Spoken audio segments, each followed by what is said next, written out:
I'm Femi OK and you're in the stream.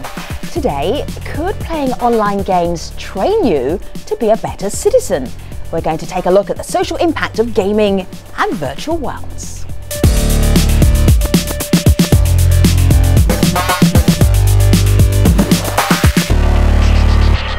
So our online community, they are so ready for this conversation, so excited. Malika Bilal, digital producer of the stream, what do you have? Well, one of the real world benefits that they're sharing with us that they get from games is to get those creative juices flowing, and that's seen here in a tweet from someone who calls himself Unseelie1. He also shared with us his blog. Now this is his exploits through Minecraft. Minecraft is an open-ended game where you build, you construct, you gather resources, and it's all in this 3D world. He himself has grown a farm and is building a tree farm as well.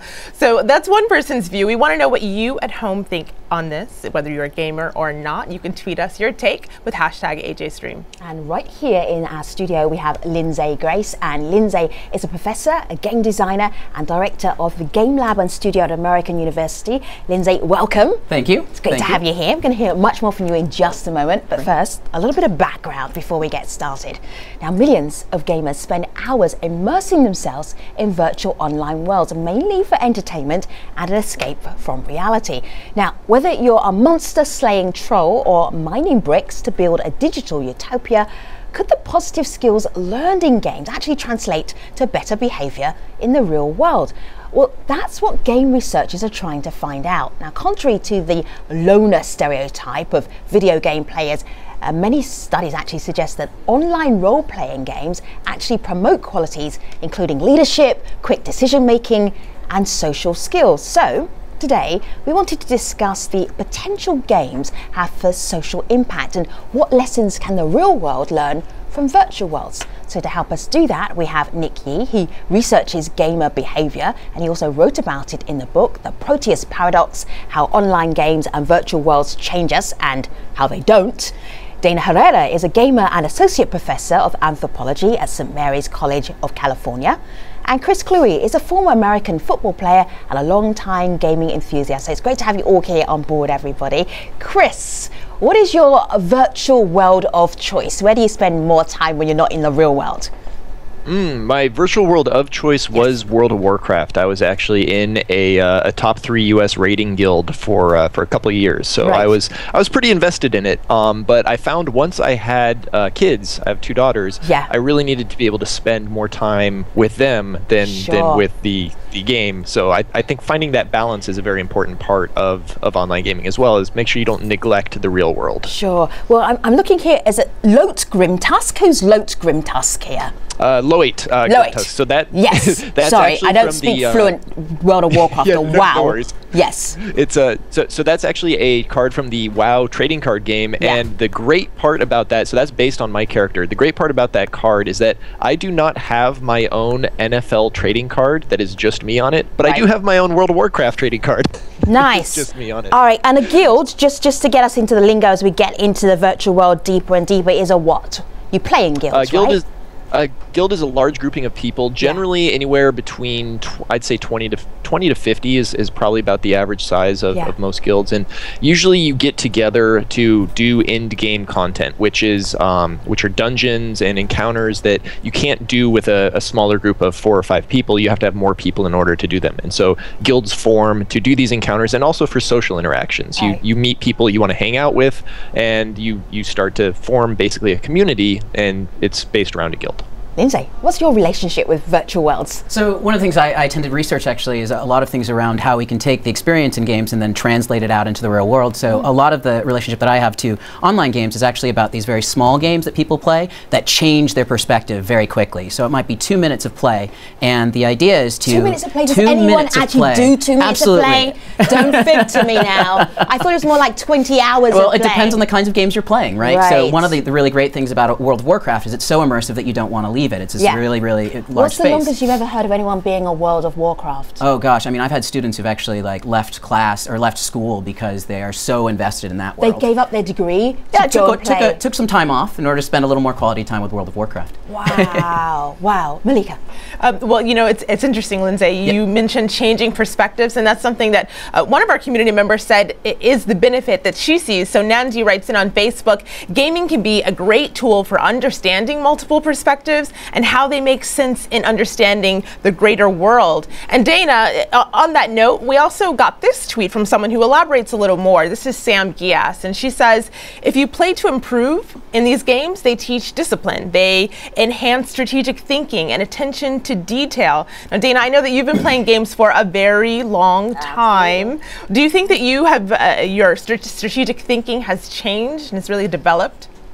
Oh, certainly. I think that having to play in World of Warcraft, for instance, where I have to make split-second decisions and my entire group is depending on me, certainly I've got to think 3, 4, 5, 6 steps ahead. But really, this idea of developing critical thinking and developing better strategies is kind of at the cornerstone of some of the classes I teach, where I use World of Warcraft and other virtual realities to really enhance how students are learning anthropology and, with my co-researcher, economics. Right. I'm going to take you to Texas A&M University. There's a chemistry professor there who uses Second Life, which is another virtual world, in her classes. I'm going to get her to introduce herself. Have a look at this. My name in Second Life is Julia Taraxabar. I teach chemistry at Texas A&M University. And let me guess, the students who are required to take your course find it rather annoying that they must complete a component in Second Life, right? No, as a matter of fact, our current study clearly indicates that students using Second Life in the laboratory not only enjoy class much more than the real-world control group, the Second Life learners seem to have better retention as well. Wow. Okay, so that is a university class at A&M Texas, where the professor is saying actually the students want to stay around, they want to do more chemistry. Where was this when I was at school? But for you, Nick, in terms of actual hard data, what is it telling us about the time that we spend in virtual worlds and how that's impacting us? I think it says a lot of things. I think the most fascinating thing about the research in virtual worlds are those that look at how they overlap, that they're not just escapist fantasies, and there's a lot of transfer and the boundaries very porous. So for example, 80% of these online gamers regularly play the game with their friends, their family members, romantic partners, someone they know in the real world. So for them, the game is part of that relationship management. And of course, there's some players who make good friends or even get married to people they meet in these virtual worlds. I know somebody who got married from World of Warcraft. She's a little strange, though. A little strange. You know, but do you have hard stats, though? When we're talking about data here, how do you get hard stats about this? There are a lot of ways. In the early days, we did a lot of survey work, but nowadays it's possible to talk to the game companies to actually get their server data. So we actually ran a study in World of Warcraft where we got thousands of players and their data over 6 months to see whether we can predict someone's personality just by looking at how they behave and play their character. So, you know, so right now we're actually in an overload of data. What happens when you have thousands of data points per day from thousands of millions of players? So that's the kind of data that we have access to now from these games. See, Dana, I'm absolutely really fascinated by what you're doing because you're looking at the anthropology of virtual worlds and gaming. How do you even do that? Well, cultural anthropology, I mean, the cornerstone of what it is we do is to go out and participate in the cultures that we're interested in. So, lucky me, in order to study people who are gaming, I have to spend a good deal of time inside World of Warcraft, speaking with people, participating, making sure that I get their particular perspective about why they're in game and how they're doing what they're doing. And in that way, spending, 5-6 hours a night when the kids are asleep, of course, really helps me understand why people choose to immerse themselves in something that's so rich and such a wonderful environment. You know, Femi, you asked about the data, the hard science on this, and of course, in the community, there are people who are studying this. This is actually from a researcher at the University of Minnesota who is studying this topic. Mohammed tweets in the Proteus effect. And Nick, of course, I know you wrote a book on that. Mohammed writes, the Proteus effect. A person playing a character in such environments adopts the persona of the character that they're playing. And he goes on to say, studies have shown that if racists play an avatar with a skin tone that they dislike, then they become less racist. Now, as I was reading this, Lindsay, I see you nodding your head. Is this something you relate to? Yeah, so partly from my own experience, but also because one of the things that we talk about often in talking about game design is this idea that play is practice. The developmental psychologists have been championing this for years. So one of the things that's really interesting is how we can change people's perspective on race or on gender through play, especially if they're playing different perspectives or if they're practicing playing different roles. But how often do people actually play different perspectives? So one of the things that's interesting is there's reports and there's research on the idea that many men choose to play women online and many women tend to play men online. And part of that is the sort of the gender assumptions that people have, and part of it's just a sort of choice. Nick, what can you add? You know, I want to add to that. So one study that's really fascinating is putting someone in their own shoes, but 60 years older. So in a study where young adults were asked to interact with the 60-year-old versions of themselves, the researcher, Hal Hirschfield, found that those young adults were more likely to save for retirement because it brought the future forward, you know, to them. So I think there's a lot of potential here for using avatars in games to really change attitudes for the better. See, Chris, I was looking at some of the comments about you and World of Warcraft and then just you as a well-known sporting personality. Not too kind, right? Some of it. And some of it is just downright obnoxious and mean, and I'm going to run out of adjectives to describe it. The reality is, find you? Yeah, the reality is, this is the part of the reality of the virtual worlds of the gaming life. I don't want us not to actually just look at that head on. So isn't that a downside? Because we're talking about how positive it can be and all the great social interaction we can have, and then there's misogyny. So well, basically, interactions in games are pretty much the same as interactions in real life in that they are social interactions between human beings. Now, the thing that games have that can lead to really horrible outcomes is that there's an element of anonymity where you don't necessarily have to have your name or face associated with the things that you do. And that can be great for freedom purposes. You can take on a role you would never otherwise take on, but it can also be really bad for harassment purposes in that you can start stalking someone and really not face a whole lot of consequences because you have that anonymity. So that's something that as a society we need to figure out what we're going to do about it, because there are benefits to anonymity and there are also benefits to knowing who people are online. And the thing is that we have to decide, okay, is the harassment worth having the ability to have this freedom, or are there steps we can take to lessen the problems with that? And one of the other things I think is interesting is that games tend to amplify. So we play superhumans. We are exaggerated versions of ourselves. We get to do things we wouldn't normally get to do. And one of the things that's interesting about it is I think we also get this opportunity, or we translate that opportunity into something we do outside the game world. So there's really this idea of game space, which extends during the experience of a game, and then the way we carry that stuff out into the real world.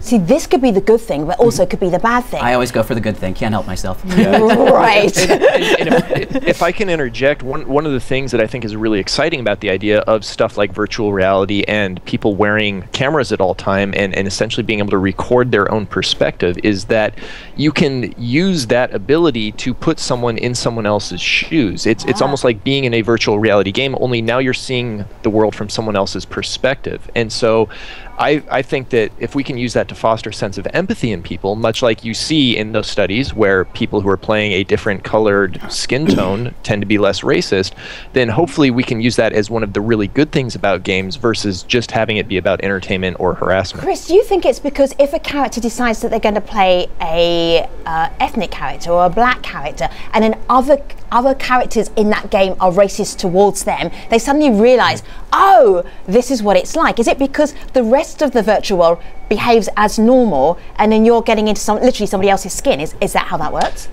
Yeah, I think that's part of it, because a lot of people play games to escape, to pick something different, but there are also a large number of people who play games more as an exploration of what they would like to be or who they are in real life. And so you tend to see behaviors that they do in real life translating over to this game. So if you have people who are racist in real life and that translates over into the game, then other people who may not normally deal with that racism on a day-to-day basis because they happen to be a different color skin tone, but now they have to deal with it in the game, well, all of a sudden they're getting that first-hand experience, and that is a very powerful learning tool because it's nothing they've ever experienced before. Sure. You know, and Nick, it actually happens. Yeah, it actually happens a lot to the men who gender bend and who experience sexual harassment for the first time ever in their lives. And so I have a lot of respondents in my surveys that say, "Wow, I didn't know that men could be so crude. I didn't know what it felt like to be hit on." Yes, they did. They're men. They fibbed on that survey. Of course they know. So you know, but it's different when it's directed at you. Yes, I love that. What a great experiment. Mika. Well, picking up on what Chris and Nick said about the real world and transferring those into the virtual world, there's a tweet from Aditi who says, just like the real world, there's a lack of diversity, underrepresented, and stereotyped. And there's also some criticism here. This is a tweet we got from a handle, Moms Against Gaming, so you can see where they're coming from. And Dana, this person writes, these environs are also havens for online racists. She goes on to say Warcraft players even call their groups clan, though of course that got a lot of pushback and people said it's not spelled with a K, it's just a clan, a normal group of people. But Dana, what do you even say to this criticism? Well, I would say that as a cultural anthropologist that we as players bring in our norms and our values from the world around us into the game. And these games are the result of developers' imaginations, but we are also playing in that particular sandbox. And when we behave in this particular way, it's because, you know, our society says it's all right to use that particular term. It's okay to behave in this particular way. And I think, again, that we as a group have to come together and figure out, no, that's not all right. It's not okay to use those particular to maintain those particular norms and values. We have to push back in the virtual world, in the real world, if we want to end this type of misogyny and this type of racism. Let me bring into the conversation something that we found here called virtual health adventures. And it's part of a university study with amputees, and they put the amputees into a virtual world called Second Life. And this is what they found when the amputees were in Second Life. Have a look at this. One of the videos illustrates someone putting their wheelchair in the car. They'll be able to stand up and their avatar will put their wheelchair in the car just like they see in the video. The more the avatar resembles the person, the better the translation is. It feels like you're really there. And it's not our imagination. We know that individuals with balance challenges who can walk in Second Life can walk better in real life. This is kind of extraordinary, right, Chris, that you can take something from the virtual world and then there's an application in the real world. For you, what's the biggest thing where you go, that's a skill from the virtual world that I'm definitely applying in my real life? Well, I think to use World of Warcraft as an example, teamwork is very much applicable in World of Warcraft when you're doing in-game dungeons, when you're doing raiding, which is taking on very tough encounters. And that is something that can be translated into the real world, is that you're learning how to work together with a group of other people. You have a very specific task. You have to accomplish that task under high-pressure situations, and you have to trust that the people around you are doing the same thing. And so it's almost like being on a sports team, in that you all have to rely on one another in order to see this thing get done. And I think that that's a very valuable skill that anyone could benefit from. And Lindsay, of course, people are watching this, and what I love is that they're also tweeting us live their own real-life examples of how this can be applicable. So Kauthar says, there have been examples of autistic people using the social aspects, i.e. guilds, to socialize in ways that they normally cannot. Another person, Travis, says, as a person with Asperger's myself, the internet has been insanely helpful. I have gone from not having any friends in elementary school to running a political party and running for parliament. This is Travis on Twitter. So what are some some of the applicable ways you've seen in your own life? Sure. So one of the things that definitely I think is really important to understand is that this play as practice thing plays out significantly. So I've seen virtual reality tests where we're actually getting people to get rid of their fear of heights by putting them in virtual spaces that get higher and higher incrementally, so it's sort of conditioning. I've seen treatment of post-traumatic stress disorder through game experiences. And then I even have anecdotal evidence, things like I made a game where people are required to hug a giant teddy bear in order to meet their objectives in the game. And so people have said, you know, this sort of makes me more comfortable with affection and makes me more comfortable with using that as a method for resolution. So there's a lot of and growing stacks of evidence that this approach really does work. And it's about the fact that play is really good as a laboratory, as a place to explore, which is I think part of the reason that people who may not feel like leaders start to become leaders in World of Warcraft or start to become more team-oriented, because they can play with the borders and start to really understand what it means to lead in a way that doesn't cost them nearly as much as reality does. If they screw up in reality, they feel like they carry it with them. You screw up in World of Warcraft, there's sort of a reset button. I'm looking at big hugging and affection game right now. Hug to start. How does this even work? Is this one of these 2-minute things? Yeah. So very simply what happens is I'm asking people to play a game that's very much like Super Mario Brothers, which is a very common mechanic. It's called a platformer. And instead of using a game controller, they use a giant teddy bear. And you hug the 32-inch teddy bear against your chest. And every time there's an obstacle in the world, you give them a big hug. So the idea is resolving your conflicts and the obstacles in life with a hug instead of with eliminating it, shooting it, or whatever. See, this is the weirdest virtual world I've ever heard of for the entire show. I've got many more weird ones, trust me. Okay, so how is that how will that help us? Other than it's always lovely to get a hug. Sure. But if you want to do a shoot 'em up and you want to have an adventure and all of that stuff, hugging. Yeah, so one of the things that happens that I think people, as you learn more about games, you understand is games aren't really about choices. When we talk about the game designs, we're not actually talking about choices, we're talking about problems. So when you're solving problems in games, you're using what we call game verbs. So a game verb in a first-person shooter is shoot, run, jump, right? But one of the things that's really interesting is there's this, I mean, the English language is a very rich language with lots of verbs, and there are lots of other ways to solve problems, and World of Warcraft, being as rich as it is, requires us to solve problems more than just sort of killing things, right? We work in teams, we aggregate, we organize, etc. And complicated first-person shooters do the same thing. It's not simply there's an obstacle and I shoot it. This isn't the days of Castle Wolfenstein or Wolfenstein 3D, which is a really old first-person shooter that was very simple. Modern games are much more complicated and require more verbs, more actions, more solutions to the problem, and more creativity, which is why people talk about, you mentioned Minecraft, for example, why they talk about examples like Minecraft, because they really do allow us to do things we can't do in the real world, feel great about ourselves while we do them, and we translate that into feeling good later. The same way I watch a football game and go, wow, I just feel great, right? It's just sort of like the opportunity to do things. I usually feel the opposite when I watch a football game, particularly when England are playing. Okay, Dana, as an anthropologist, do you have enough material, enough years gone by of virtual worlds for you to be able to go, this is where we're going as an international community, or as a people, or as people who are surrounded by virtual worlds? Can you make a conclusion yet?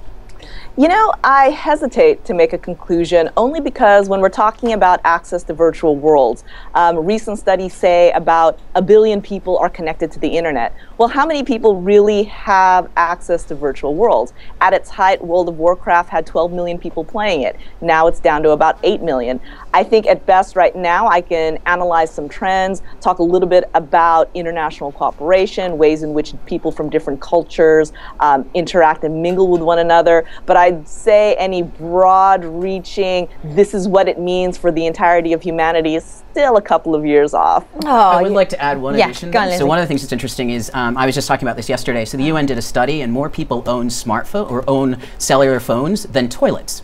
So the idea of sort of getting gaming out into the world is really facilitated by this mobile phone access. Right, okay. Well, and actually, if I could add something to that as well, the fact of the matter is that we are an information sharing species, so anything that allows us to share information more readily, people are going to adopt because it gives them an advantage in their everyday life, which is why you've seen gaming go from something that was just a niche basement subculture to now everyone is doing it. Everyone has a computer. Well, not everyone, but you know, it's seen as almost as a requirement to have a cell phone, to have a computer, and so games come along with that. And as that continues to progress, you're going to see these virtual environments grow and grow and grow and become more commonplace. And right now we're in that transition period where people can remember a day when they didn't have a cell phone, when it was just a landline. But in the future, our kids won't know what a landline really is. I don't think kids know what a landline is. All right, Chris Cluey, Dana Herrera, Nick Yee, Lindsay Grace, they are our guests for this program. We are taking them to stream.aljazeera.com,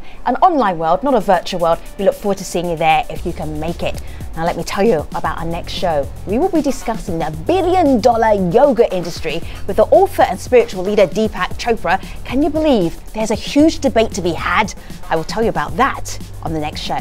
See you then. Thanks for watching.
This is the Streams Online Post Show. We're talking about the social impact of online games and virtual worlds, so I want to get right back to that conversation.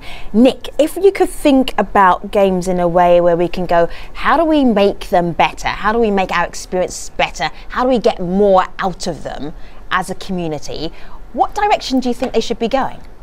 You know, I'm going to say something that may come across as sounding odd, but I think one big assumption that people have when we create virtual worlds nowadays is that every player must have one human body. And it's odd because once you have the human body, then you have to get dressed and you have to look good, and then gender and ethnicity, all these things come along, and then social norms come into play. You know, so one thing I want to push back on is, what if we didn't need to have a human body? What if the virtual world were a human body and we were the white blood cells in the body, and we could imagine a game going that way? Or what if we diminished the visual importance of the avatar, such as in Minecraft, where you still get, it's very blocky, but there's no incessant need to dress up your avatar or to look good or to have, you know, good hair. You know, so different directions of playing around with not having a one-to-one human body. But do you think the reason we need a human body is because we like to visualize that, and there has to be some connection for us? You think that we're not evolved enough to like play as a blob? Like if you played as a blob, how could you say, hey, you look good as a blob? You can't say that. That whole human interaction is just gone. I think what's interesting is that virtual worlds presumably let us become anything and do anything we want, but we seem so content with being in our flesh bodies. And I want to say, what if we could push beyond that? Could we imagine new forms of work, play, and social interaction? And I think that's the fascinating space for me as a social scientist. And we've talked about it before in my space as well. There's also this fact that we keep exhibiting the same attributes that we see in the real world. So it's physics bound instead of, the reality is we're building these digital spaces. We can do whatever we want with them. And the other thing I'd mention is the fact that we have played as blobs, because we've played as cars, we've played as dolphins, we've played as strange dragons in games before. We don't afford ourselves as many opportunities as we actually could. Well, and I think a lot of that has to do with the fact that we are in that transitional period where we're still discovering what games can do and how people can relate to them. And as we have kids grow up who are interested in designing games, who look at what's been done and say, you know what, I want to do something different, I want to do something that is completely different, then we'll start seeing more stuff like that where, you know, you're not playing as a human. Maybe you're playing as a you know, floating tentacle being, because no one's ever played as a floating tentacle being. And we're seeing that development, that change, right? So we're seeing more independent games. I think actually I read your article about this, and it's really true. We're seeing people who have grown up on games starting to make very different games, because it's almost like wine. It's sort of like once you've had a couple of glasses of wine, your palate starts to change, and you say, well, I want something else. I want something new. And so folks who've been playing games for 20+ years are asking for just that. Right. And let's be more vocal about it. Let's support our developers that are attempting to develop those non-human bodies, the different types of aliens, the different personas that we can adopt, because I think that there is a fear that for some reason these games aren't going to be marketable, they're not going to appeal to a wide variety of people. But let's give people a chance. Let's give the gamers a chance. Let's give the audiences a chance to embrace these different types of forms. And so let's be vocal about our support for the developers, the independent companies, the people on Kickstarter who are attempting to make this happen. Yeah, and I think a lot of that has to do with the fact that the gaming industry has almost been in a childlike state for the past 25, 30 years, in that you didn't really feel comfortable spreading your wings because it was a small industry. It's like, okay, we know this works, so we're going to do this more of that. We're going to make sequels, kind of like Hollywood, where you very rarely see a new Hollywood idea. Whereas games now have gotten to the point that there are tools that make them easy enough to make that anyone can use, that now we can spread our wings. We are growing up as both gamers and developers, and that we can now try these new ideas and feel comfortable in doing so because we know that the space is big enough to accommodate them. Well, and Dana, and looking towards the future of gaming, I wanted to share this tweet from Bemsa, who says, Minecraft, he uses the example of the first game that we talked about when we started this show, Minecraft teaches kids to make plans, save, have a good sense of economics. It also teaches basic architecture. So Dana, I'm wondering, in your estimation, do you see a future when you can merge that virtual reality into the classroom so that kids are learning these skills in that virtual world, but they're also doing it in a classroom setting? We've already done it. My co-researcher and I have held a couple of classes, for example, where he is an economist. We go into World of Warcraft. They have an auction house where players can buy and sell virtual goods for gold, and he teaches students how to become better economists by using those particular goods. He teaches them about supply and demand, market shock, etc. And it's worked so well that we've had a couple of students come back to us and say, you know, I started buying, selling goods in other games. I got really good at it, and now I'm going into the stock market. Wow. Okay, so technology, Lindsay, what do we have to look forward to? What are we seeing right now that is impressing you? Sure. So I think one of the things that's sort of salient to the conversation is this idea that what we're living in is a far more virtual world than it was a decade ago. And so a lot of these practices that we're doing are really quite applicable. That the difference between gold farming and running some financial instruments in the real world aren't really that far. So gold farming is a sort of practice for making money in the real world in virtual spaces. You know, a lot of people are excited about virtual reality. I actually started in virtual reality about a decade ago. I think it's got a lot of iterations. I think one of the really cool spaces in technology is honestly augmented reality. So combining, extending our current reality with information, with overlays, with content from a virtual world. So what does that actually mean? Sure. So a simple example might be that upon meeting you, I pull out my cell phone and can sort of get vital statistics on you that will help me talk to you, right? That's the sort of the darker side of it. That's weird, though. Why is that good? That's not good. So what about whether now I'm walking through a neighborhood in Washington, D.C., and I'm interested in real estate opportunities, or I'm interested in finding out when the next apartment is available, right? Like really simply, I can just pick out my cell phone, and this is an old technology that's been available, and I can say, great, you know, look, it looks like in 3 months I may be able to rent that unit, and I really like this neighborhood, so I get that. One of the reasons I think that's really important technology is in some ways it democratizes the world. So it gives everyone access to information that they may not have had. So when we talk about the industry as being a fairly a closed circuit at one point where people weren't able to pop in, one of the things that this does, it says everybody gets access to the same information. Sure. As long as they have the technology. Right, and one of the things augmented reality really will do is it presents the idea of the internet almost as a collective brain for humanity, and that you can access that as a memory just like any other sense that you would use in your own body. So say if I'm really bad at remembering names and I have some augmented reality glasses on and I meet someone, it will tell me their name, our last conversation, and what we found interesting that we talked about. Oh, see, now that is useful. That is very useful. Does that exist? So imagine right now, parties now where you don't have to worry about remembering people's names. But then doesn't that make us a little bit lazier though? So then we don't even try to remember people's names, or is that just a moot point? Well, so again, with any technology, there's upsides and downsides. It can make us lazier if we solely rely on it and don't do anything with that, or it can make us more productive in that now the time we had to spend with rote memorization or consulting manuals or trying to remember technical data is right there, and we can focus on what we use that information for. We can focus on the why instead of the what. Sure. Right. Anthropologists tend to look back, but if you looked forward, Dana, what would you see? What do you think might happen in the virtual world realm? Well, again, I hesitate to make these sharp distinctions. It's the post show. We can do Speculate wildly. We can do whatever we like in the post show. There's no hesitancy in that post show.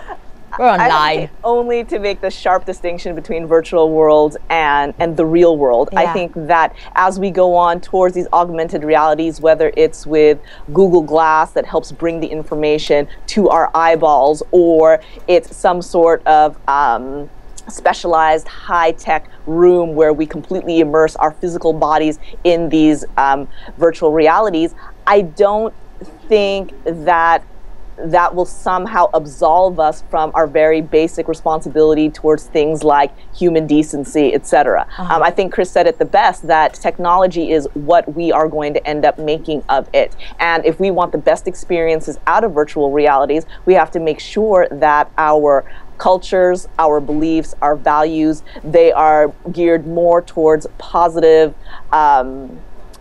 ways of interacting with one another. So whatever these immersive virtual realities are going to look like, and I think that right now we can't even imagine what that's going to be, we're going to bring our culture in with us, and we have to make sure that that culture is one that is inclusive and more progressive, I think, than what we've seen so far. Sure. Quick round robin with everybody. Dana, confession time here. How much time do you spend in a virtual world?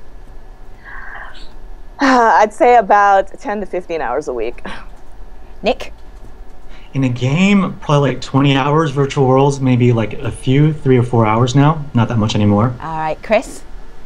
Well, that depends, because I'm playing a single-player game called Path of Exile that can also be multiplayer virtual world, because there's a lot of people attached to it, and I will say I play that probably about 45 hours a week or so. I play a lot of games. How are your children?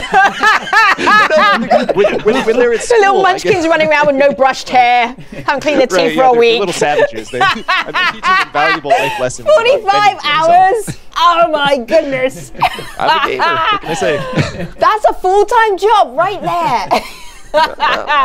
Gotta stay on top of things. Oh my goodness. Lindsay? Honestly, it depends on how you divide it up. So I spend a lot of time on conventional games, but I also do alternate reality games. And so I would say somewhere between... add it all up together. About maybe 10 to 12 hours. Faculty, we also have to evaluate other people, so I can add another 3 or 4 to that easily. No, a week. A week. Yeah. I have to do things like this.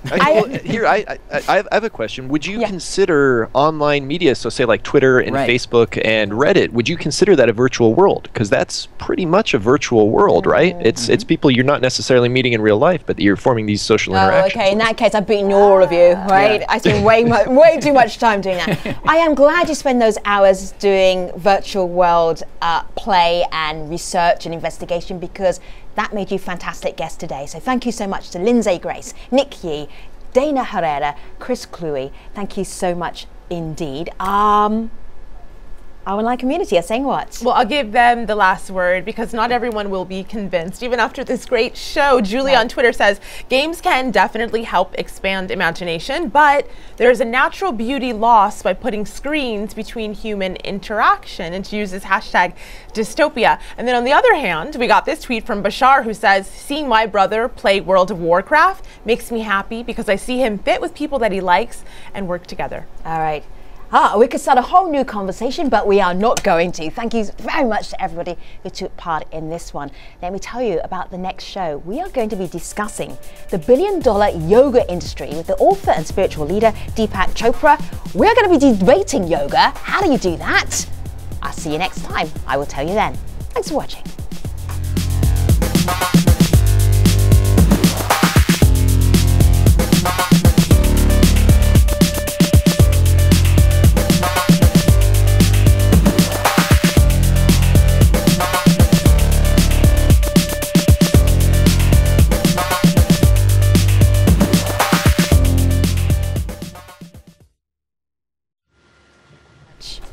Nice job. Yes.